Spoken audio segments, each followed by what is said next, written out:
Halo teman-teman, topik kita kali ini adalah proses perencanaan. Perencanaan adalah pemilihan sekumpulan kegiatan dan pemutusan selanjutnya apa yang harus dilakukan, kapan, bagaimana, dan oleh siapa. Nah, ketika kita membuat perencanaan, kita harus tahu kegiatan-kegiatan apa yang ingin kita lakukan. Kemudian kita putuskan bagaimana melakukan kegiatan tersebut, terus kapan kita melakukannya, bagaimana kita melakukannya, dan dilakukan oleh siapa masing-masing kegiatan-kegiatan yang akan kita lakukan itu. Itulah yang dinamakan perencanaan. Kemudian manfaat perencanaan apa aja? Pertama adalah membantu manajemen menyesuaikan diri dengan perubahan lingkungan. Kemudian membantu memperjelas masalah utama yang perlu disesuaikan dan diselesaikan. Selanjutnya yakni memperjelas manajer dalam memahami keseluruhan gambaran operasi. Kira-kira seperti apa sih kegiatan yang akan dilaksanakan, prosesnya seperti apa. Itu ketika ada perencanaan, kita tahu proses-prosesnya untuk melaksanakan kegiatan tersebut. Kemudian membantu menetapkan tanggung jawab lebih tepat. Nah, di sini ketika melakukan perencanaan, tanggung jawab di kegiatan A siapa, di B siapa, dan untuk apa dan sebagainya. Itu manfaat perencanaan. Kemudian menjelaskan cara pemberian perintah dalam operasi. Nah, di perencanaan tersebut, ya apa yang memerintahkan, ya. Terus alurnya seperti apa, prosesnya seperti apa. Kemudian memudahkan dalam melakukan koordinasi. Nah, ketika ada perencanaan, koordinasinya itu kepada siapa, kemana, dan seperti apa. Kemudian membuat tujuan lebih khusus, terperinci, dan lebih mudah dipahami. Nah, di sini ketika kita membuat perencanaan, kita di situ sudah tertulis kegiatan-kegiatannya, awalnya seperti apa, endingnya seperti apa, itu sudah digambarkan dan dituliskan di situ. Kemudian meminimalisir pekerjaan yang tidak pasti. Nah, ketika kita sudah membuat perencanaan, kita sudah tulis langkah-langkahnya, jadi nggak mubazir ataupun nggak menyalahi aturan yang lain.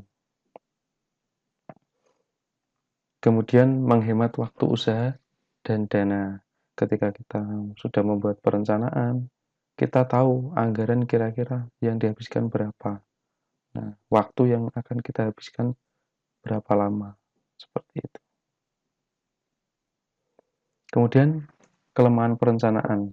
Ya, ada beberapa kelemahan perencanaan meskipun di situ ada kelebihan, banyak kelebihan yang digunakan dalam perencanaan. Pertama adalah pekerjaan yang tercakup dalam perencanaan mungkin terlalu berlebihan pada kontribusi nyata. Yang kedua, perencanaan cenderung menunda kegiatan. Yang ketiga, perencanaan kadang terlalu membatasi manajemen untuk berinisiatif dan berinovasi. Tahapan perencanaan. Tahapan dasar perencanaan yang pertama yakni menetapkan tujuan. Tujuannya itu apa? Ya, kemudian merumuskan keadaan sekarang kira-kira saat ini itu kondisinya seperti apa. Kemudian mengidentifikasi kemudahan dan hambatan. Setelah kita tahu kondisinya seperti apa, kira-kira hambatannya apa, terus peluangnya apa. Selanjutnya adalah mengembangkan kegiatan. Kegiatannya apa? Kegiatan yang untuk mencapai tujuan yang akan kita capai. Itu tahapannya. Jadi kita tetapkan tujuannya dulu, kira kita mau mencapai apa, kemudian kita rumuskan kondisinya saat ini seperti apa, kita gambarkan, terus kita cari peluang-peluang yang bisa kita lakukan, kemudian hambatan apa yang akan kita temui ketika untuk mencapai tujuan tersebut, sehingga kita bisa mengembangkan kegiatan-kegiatan yang bisa mencapai tujuan. Kemudian ada 5 dasar pengklasifikasian berencana. Yang pertama adalah melihat dari bidang fungsionalnya, ya. Rencana dilihat dari fungsio, kemudian dari tingkatan organisasionalnya, ya, mungkin dari top manager sampai nanti ke staff di situ seperti apa rencananya. Bisa digambarkan kalau fungsi, mungkin fungsi pemasaran, ya, dan fungsi keuangan dan sebagainya. Rencananya berbeda-beda. Kemudian berdasarkan sifat rencananya. Rencananya ini fleksibel, rutin, dan sebagainya. Kemudian melihat dari waktunya, berapa lama, kapan, dan sebagainya. Kemudian dilihat dari unsur-unsur rencananya tersebut. Ada 2 tipe rencana.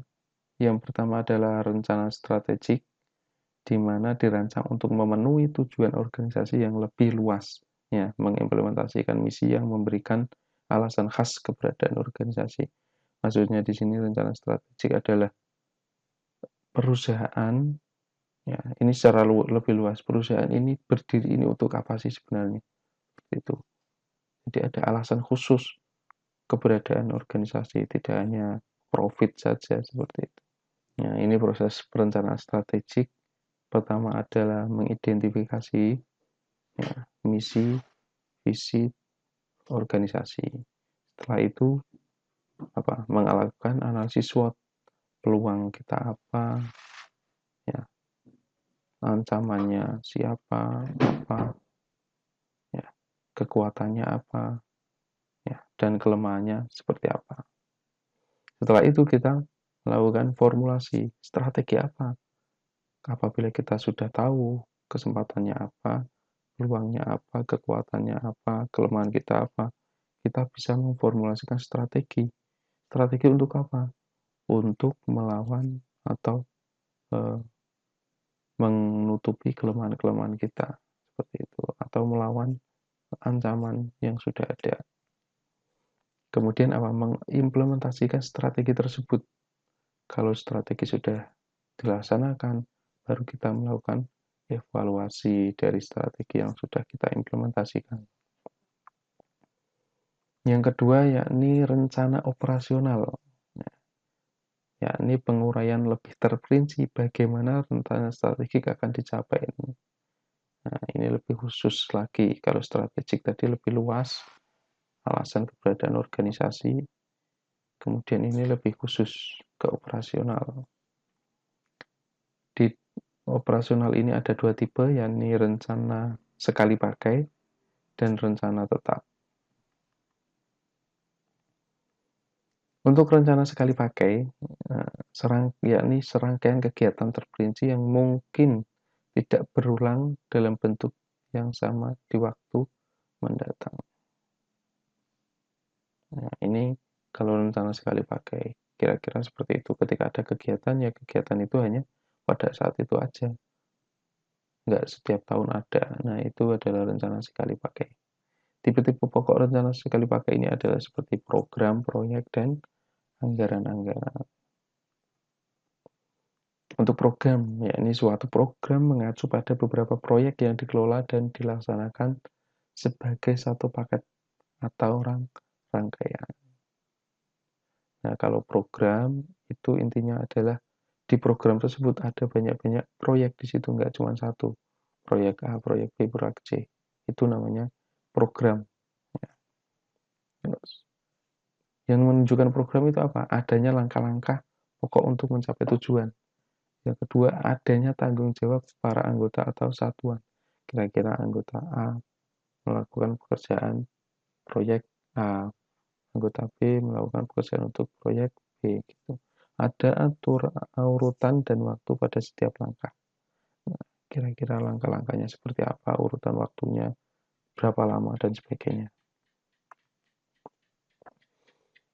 Kemudian untuk proyek, proyek ini merupakan rencana yang lebih spesifik dan tunggal untuk memberi hasil yang konkret.